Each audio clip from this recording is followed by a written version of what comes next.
우리가 읽은 여호수아서 3장 본문의 말씀은요, 약속의 땅 가나안을 코앞에 둔 히브리 민족, 우리가 소위 이스라엘이라고 하는 그들의 모습을 그려주고 있습니다.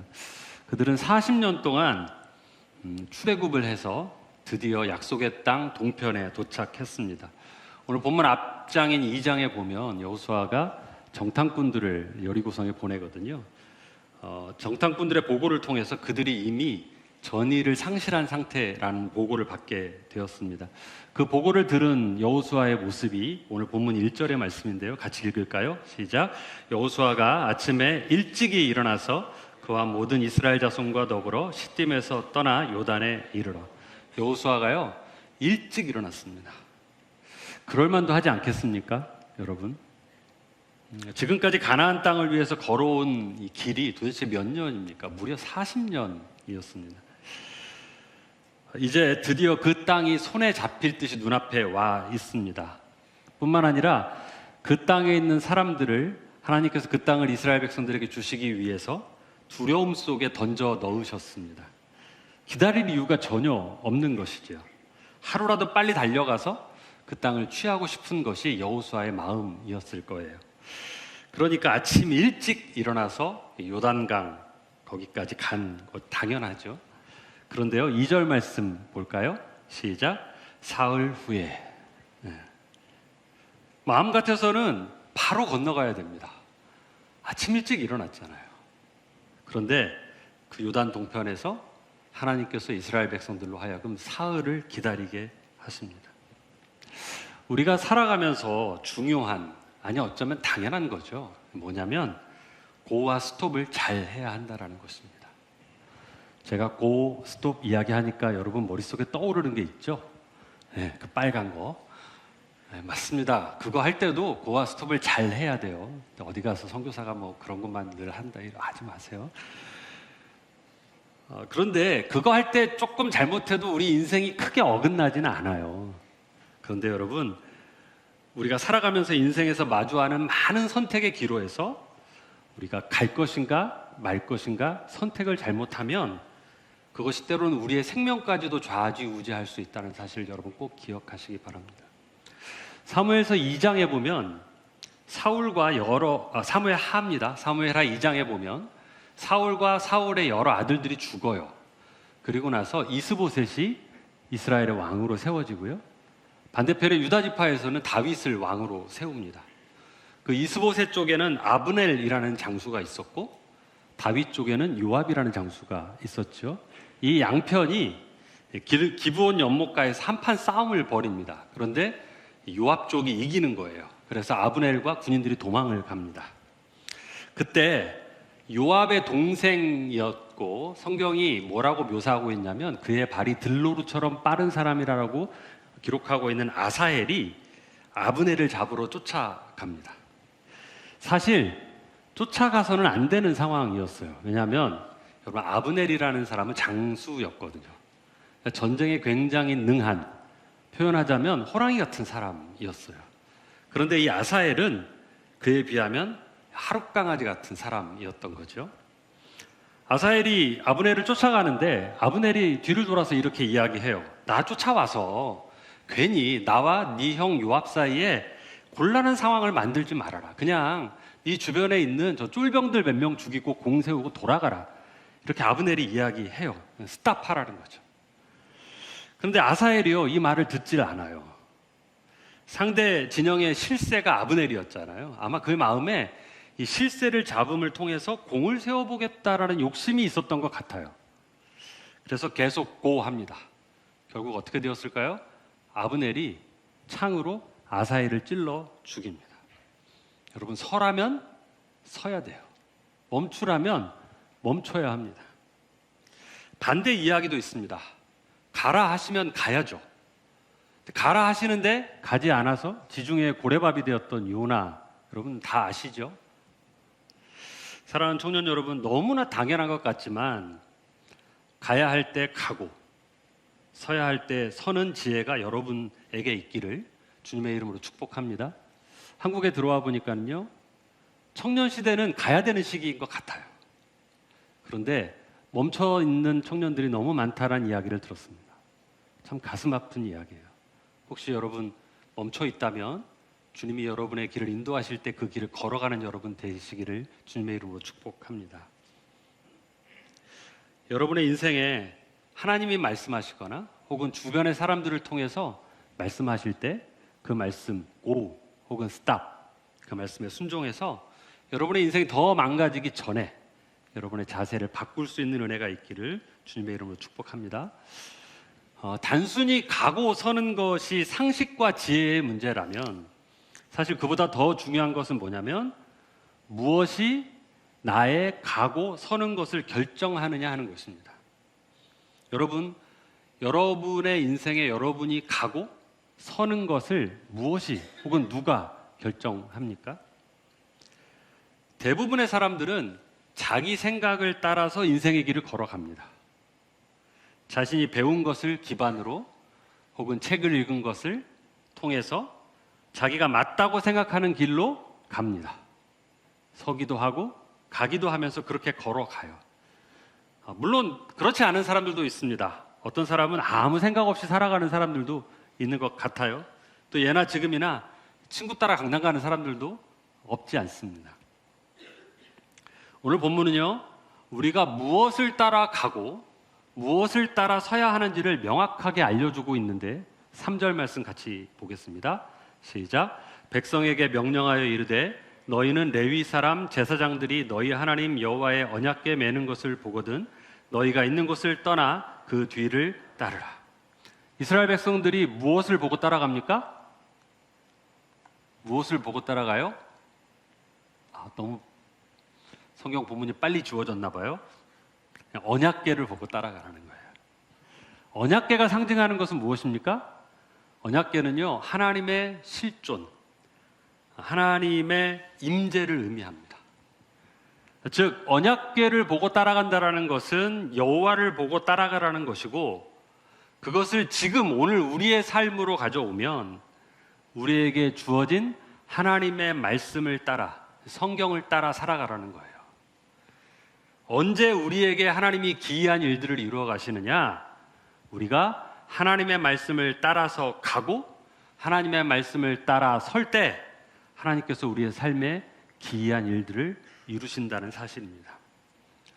저는 지난 17년 반 정도 기간 동안에 한국 선교사 자녀들, 영어로 하면 미셔너리 키즈라고 하죠. 줄이면 MK라고 합니다. 이 MK들과 함께 가정공동체에서 생활을 했습니다. 아이들이 학교에 가서 공부를 하니까 아이들의 이 지적인 영역, 공부의 영역은 제 관할이 아니에요. 저는 아이들과 함께 생활하면서 아이들의 인성과 영성을 케어하는 일들을 해왔습니다. 꽤 오랜 기간 동안에 MK들과 함께 생활하면서 알게 된 사실이 있어요. 그게 뭐냐면 우리 삶에 기본적인 신앙 훈련이 자리 잡기가 참 쉽지 않다라는 거예요. MK들, 이 선교사 자식들이 아니요, 선교사의 자식들이에요. 아니에요. 나쁜 말 한 거 아니에요. 선교사의 자식들이잖아요. 근데 그럼에도 불구하고 신앙의 기초 뭘까요? 성경 읽고 큐티하고 기도하고 그렇게 잘 안 되더라고요. 여러분, 우리가 얼마나 편한 세상을 살고 있습니까? 제가 한국에 와서 사랑하게 된 게 하나 있어요. 뭘까요? 당근이요. 당근. 예전엔 당근을 안 먹었는데 뭐 지금 뭐 그런 거 아니고요. 아시잖아요. 이번에 한국에 와서 한 4년 반 만에 휴대폰을 바꿨습니다. 당근에서 사고 팔고 해가지고. 예전 걸 쓸 땐 잘 몰랐는데 폰을 새로 바꾸니까요, 무슨 뭐 플래그십으로 바꾼 것도 아닌데 굉장히 빠릿빠릿하고 화면도 너무 환하고 잘 눌러지고 너무 좋아요. 근데 그 작은 폰 하나에 성경이 있어요. 그죠?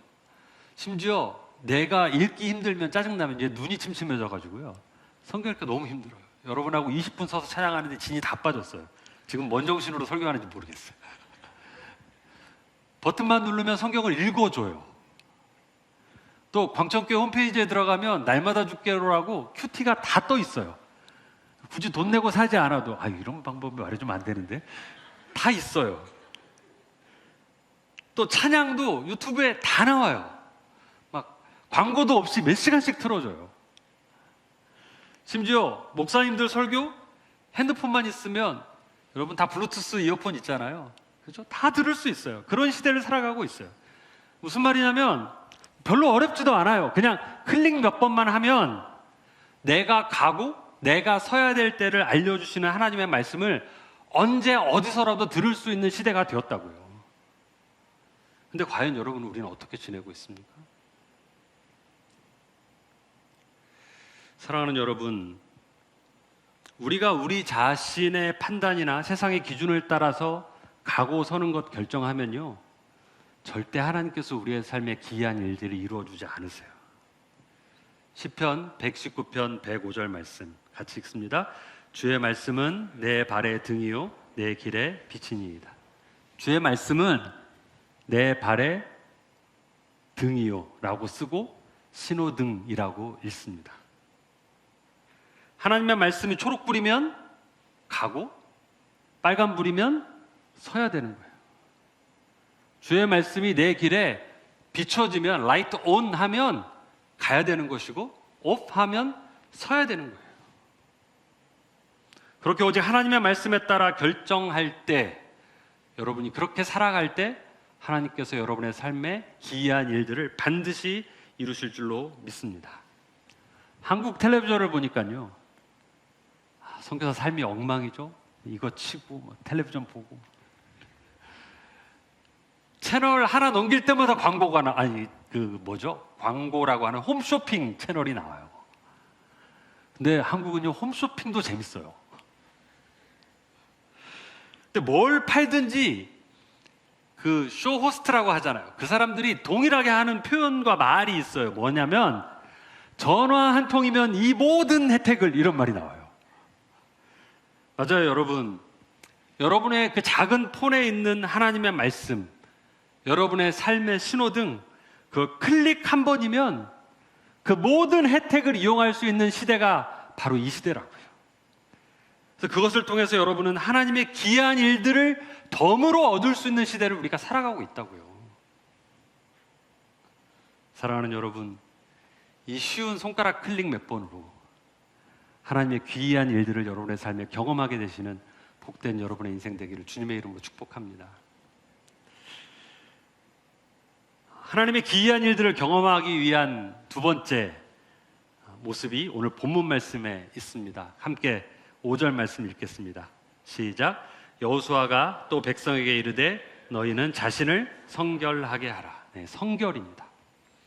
여기 성결하라에 사용된 히브리어가 카다쉬라는 단어인데요, 이 단어는 우리나라 말로 번역할 때 성결하라 혹은 성별하라, 거룩하게 구별하라죠.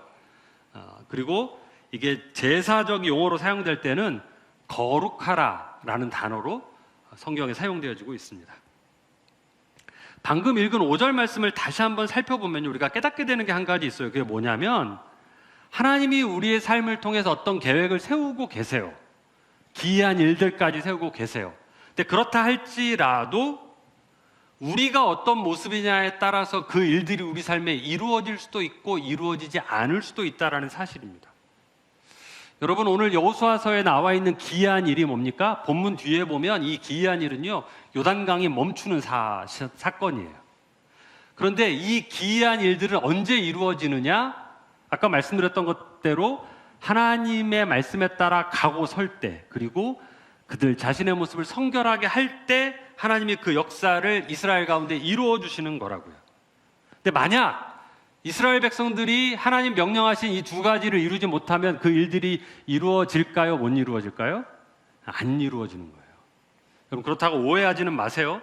이게 마치 우리 인간이 하나님을 컨트롤할 수 있다, 그런 뜻이 아닙니다. 그게 아니고 다만 우리의 태도 여하에 따라, 우리의 준비됨에 따라서 하나님은 우리 삶에 역사하실 수도 있고 그렇지 않으실 수도 있다는 사실입니다. 마태복음 13장에 보면 이런 이야기가 나와요. 예수님께서 많은 기적을 일으키시기 위해서 고향인 나사렛 땅에 가십니다. 예수님의 계획은 그거였어요. 그런데 그 땅에 사는 사람들이 예수님을 보면서 뭐라고 이야기하냐면 목수, 요셉의 아들, 우리가 너 어릴 때부터 다 봤어. 너 아기 때 귀저귀 찰 때부터 다 봤다고. 그래서 예수님 배척해요. 네가 뭐라고? 이러면서 배척하는 거예요. 그래서 어떻게 되었습니까? 58절 말씀에 보면 그들이 믿지 않기 때문에 거기서 많은 능력을 행하지 않으셨다라고 기록하고 있어요. 여러분 어떤 생각을 가지고 살아가고 계십니까? 하나님과 무관한 여러분 자신의 생각, 성경에 다른 표현이 있죠? 자기 소견. 그대로 살아가고 있다면, 그리고 아까 말씀드렸던 아사엘이 가진 욕심, 이런 것들은요, 그 자체로도 악할 뿐만 아니라 그것으로 인하여서 하나님이 우리 삶에 주시고자 하는 놀라운 은혜들을 방해할 수 있는 장애물이 될 수 있다는 사실을 기억하시기 바랍니다. 그러므로 우리가 하나님의 은혜를 받고 하나님께서 우리에게 주시려고 하는 기이한 일들을 우리의 삶에 현실화해내고 또 복음을 위해 놀랍게 쓰임받고자 한다면 우리는 항상 거룩하고 성결해야 한다는 거예요. 그래서 바울이 아들처럼 여기는 디모데에게 디모데후서 2장 21절에 깨끗한 자가 되라, 거룩한 자가 되라고 요구하고 있지 않습니까? 그럼 여러분, 사실 지금 이야기는 안 들은 이야기는 아니실 거예요. 뭐 교회 다니면 성경 읽어라, 큐티해라, 뭐 귀가 따갑게 듣잖아요. 그렇죠? 거룩해야 된다, 성결해야 된다 듣잖아요. 근데 과연 이 시대의 성결이란 무엇일까요? 여러분, 이 시대를 사는 크리스찬의 성결을, 성경 전체가 우리에게 거룩을 요구합니다. 성결함을 요구합니다. 특별히 구약 레위기에 보면 이 거룩과 성결에 대한 요구가 반복적으로 등장하는데요. 그중에서 특별히 11장에 보면 좀 독특한 내용이 나와 있어요. 표를 한번 보여주시겠습니까? 11장에 나와 있는 이 먹을 수 있는 것과 먹을 수 없는 것들에 대한 규례입니다. 여러분 두 가지 중에 양자택일을 해야 된다면, 하나를 선택하고 하나를 버려야 된다면 뭘 선택하시겠습니까? 치킨과 삼겹살. 이 규정에 따르면요, 치킨은 먹을 수 있는데 삼겹살은 먹을 수 없어요. 문어, 낙지, 오징어, 장어 이런 거 다 못 먹습니다. 그런 거 먹으면 거룩하지 않아요. 지금 이 표를 보고 있는 여러분의 모습을 보니 다 무슨 생각을 하고 있냐면, 뭘 먹을 수 있을까? 뭘 먹으면 안 될까? 이거에 관심이 있어요, 지금. 근데 사실 우리가 이걸 보면서 무슨 생각을 해야 되냐면, 왜 저건 먹을 수 있다고 하고 왜 저건 못 먹게 하시는 것일까에 더 관심이 있어야 하지 않겠어요? 여러분, 왜 하나님께서 이렇게 먹을 수 있는 것과 먹을 수 없는 걸 구별해 놓으셨을까요? 이에 대해서 많은 신학자들의 학설과 해석들이 있습니다. 그 고기의 성분이 우리의 신체에 미치는 영향이 이렇다 저렇다 뭐 이런 얘기 해요. 근데 하나도 100% 들어맞는 게 없어요. 그럼 도대체 왜 하나님은 약속의 땅에 들어가야 하는 이스라엘 백성들에게, 여러분 먹는 거 가지고 뭐라고 하는 게 제일 쪼잔하잖아요. 지금 목이 말라서 물을 마시고 싶은데 남 먹을 때 바라보는 게 제일 쪼잔한 것 같아서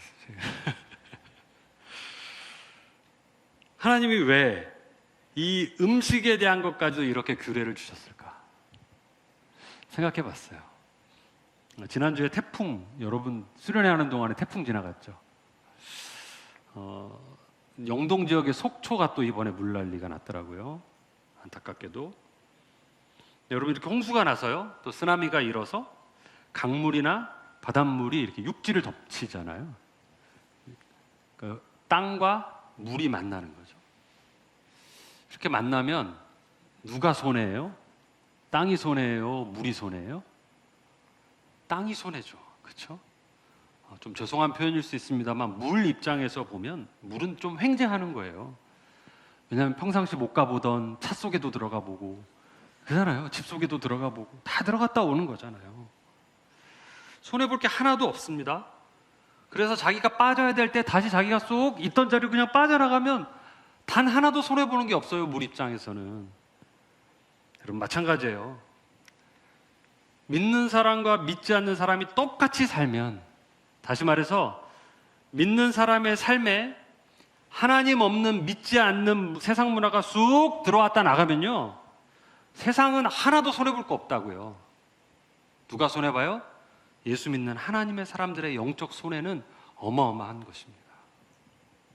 그래서 하나님이요, 믿는 사람들이 그런 손해를 받지 않도록 그들의 삶에 주시고자 하시는 그 기이한 일들이 이루어지게 하시기 위해서 세상과는 좀 구별된 삶을 살라고 이 말씀을 주신 거예요. 어떻게요?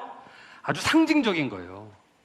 여러분, 사람이 먹는 게 가장 기본적이고 1차원적인 거잖아요.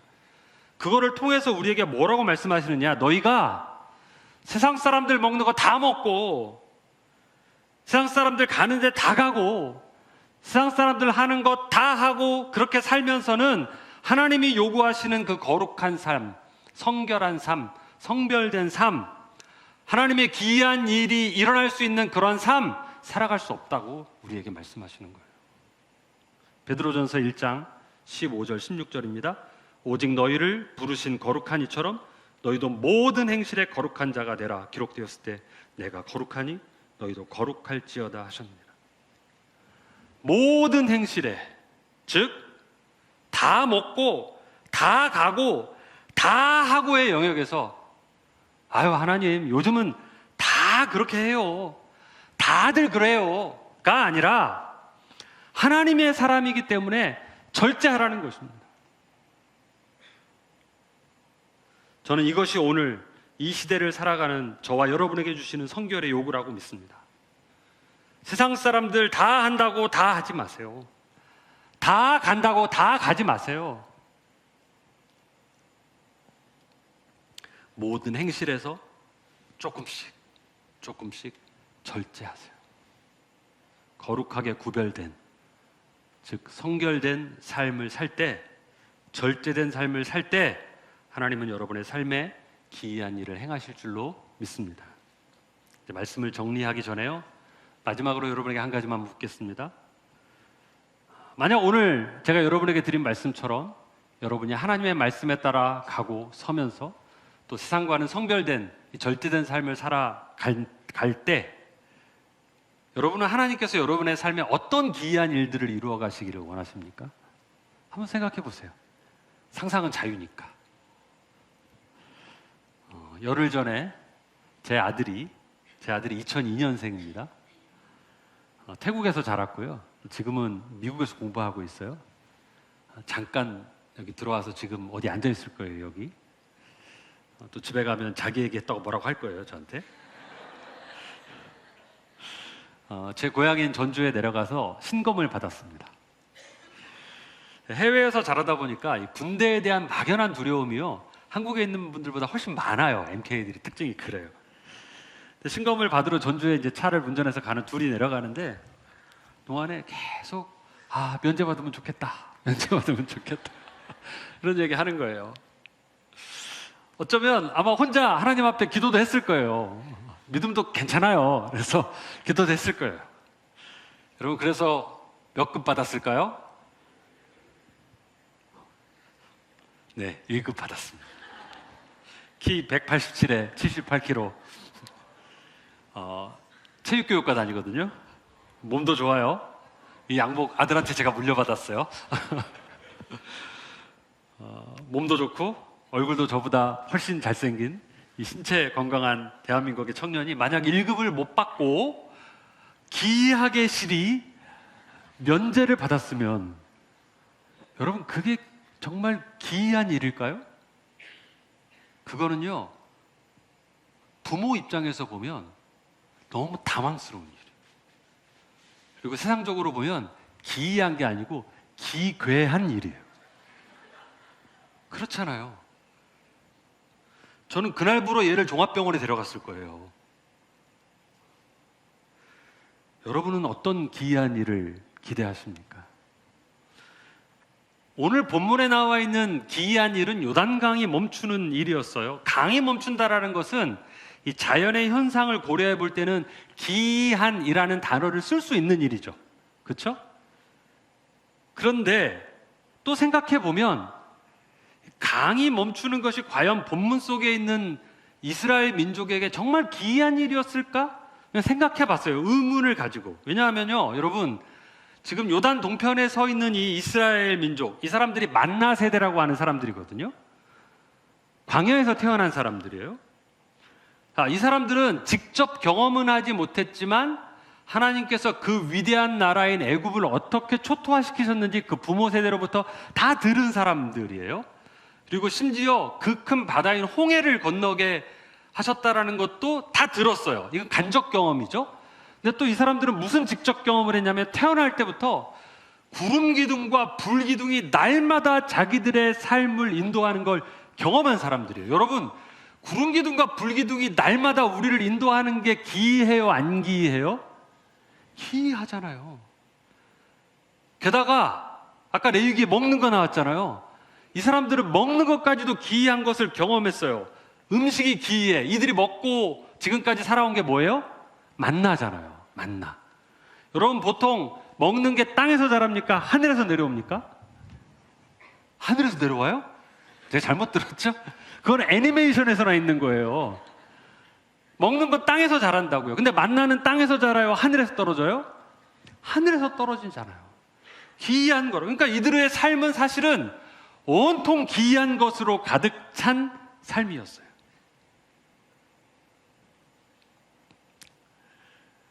그래서 사실 요단강을 건너서 가나안으로 가야 하는 이스라엘에게 강물 정도가 멈춘다?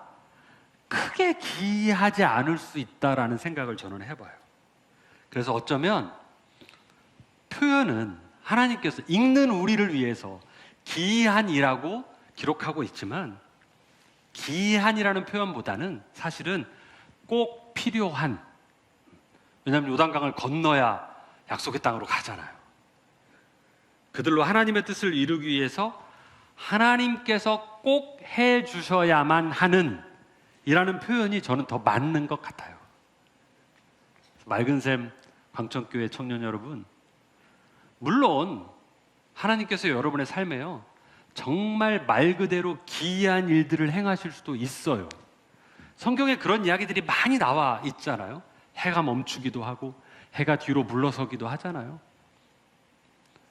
그런데 확실한 사실은요, 하나님은요, 우리가 소위 와 세상에 이런 일이, 그렇게 놀라기만 하고 별 의미 없는 일들, 하나님 나라하고 무관한 일들, 그러한 일들을 우리의 삶에 기이하게 일으켜주지 않으세요.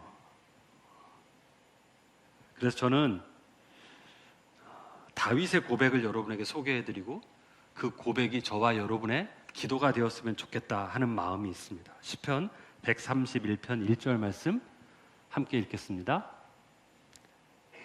시작. 여호와여, 내가 큰 일, 내 눈이 오만하지 아니하오며 내가 놀라운 죄송합니다. 다시 읽을까요? 다시. 죄송합니다. 제가 좀 적어놓은 거랑 버전이 달라서 네, 다시 한번 읽겠습니다. 좀 띄워주시겠어요? 시작. 여호와여, 내 마음이 교만하지 아니하고 내 눈이 오만하지 아니하오며 내가 큰 일과 감당하지 못할 놀라운 일을 하려고 힘쓰지 아니하나이다. 여기 놀라운 일에 사용된 히브리어 단어가요, 오늘 본문에 기록된 기이한 일, 여기에 사용된 단어와 같은 단어예요. 다윗은요, 기이한 일을 이루기보다는 2절 말씀에 보면 뭐라고 고백하고 있냐면, 오히려 엄마 품에 안긴 젖된 아이, 어린 아이처럼 자기는 고요하고 잠잠하게 여호와께서 자기 삶에 역사하실 것을 기다리겠다, 이렇게 고백하고 있거든요. 여러분도 오늘 본문의 여호수아처럼, 그리고 방금 함께 읽은 다윗의 고백처럼 하나님의 말씀을 구하는 사람들 되었으면 좋겠습니다.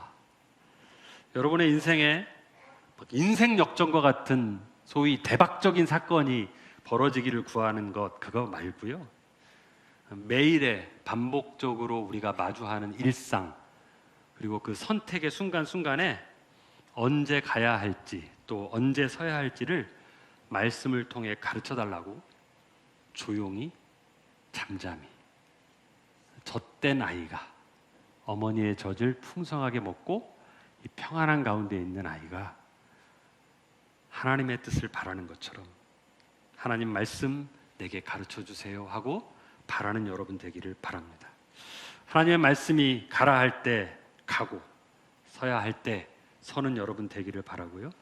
또 모든 일에 절제하는 성결의 사람들 되시기를 바랍니다. 그렇게 세상과 구별된 성결한 삶을 살아가는 여러분이 될 때 우리의 삶이 오늘 이스라엘 민족에게 기이한 일을 이루어 주신 그 하나님의 역사로 가득한 삶, 그래서 여러분의 삶에 모두가 그 하나님의 기이한 일들을 경험하게 되는 은혜가 있기를 주님의 이름으로 축복합니다.